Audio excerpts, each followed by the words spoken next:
Under 19 cricket टीमचे trainer Rajesh Sawant यांचा दक्षिण मुंबईतील हॉटेलमध्ये मृतदेह आढळून आलाय। झोपेतच त्यांचा मृत्यू झालेला आहे। याविषयी महत्त्वाची बातमी। दक्षिण मुंबईतील हॉटेलमध्ये हा त्यांचा मृतदेह सापडलेला आहे।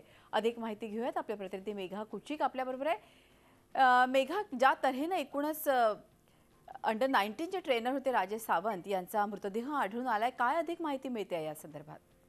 मृदुला, भारत आणि इंग्लंड दरम्यान 5 वनडेची सीरीज उद्यापासून सुरू होणार आहे आणि त्यासाठी भारत आणि इंग्लंडच्या दोन्ही टीम सध्या मुंबईत होत्या, कारण उद्या मुंबईमध्ये पहिली बंदी खेळली जाणार होती।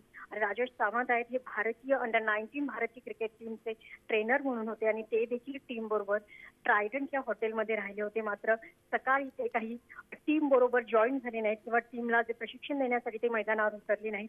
त्यामुळे जे मॅनेजमेंट आहे त्यांनी चौकशी केली असता त्यांचा दरवाजा लॉक दिसला आणि त्यानंतर हॉटेलच्या मॅनेजमेंटने जर ओपन केल्यानंतर त्यांचा मृतदेह आढळून आला। ते झोपेतच त्यांचा मृत्यू झाल्याचं प्रथम दर्शनी बोललं जात आहे। अजून त्यांचं पोस्टमॉर्टम व्हायचं आहे। राजेश सावंत आहेत हे जवळपास 40च्या आसपास त्यांचं वय आहे आणि यापूर्वी त्यांनी विविध गटांबरोबर ट्रेनरचं म्हणून काम केलं होतं। याचबरोबर अफगाणिस्तान टीम बरोबरही त्यांनी ट्रेनरचं म्हणून काम केलं होतं आणि खरंच आज राहुल द्रविड आणि भारतीय टीमची प्रेस कॉन्फरन्स होणार होती।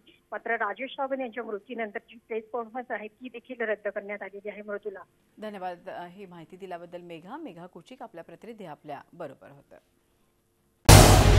झी 24 तास रहा एक पाऊल पुढे।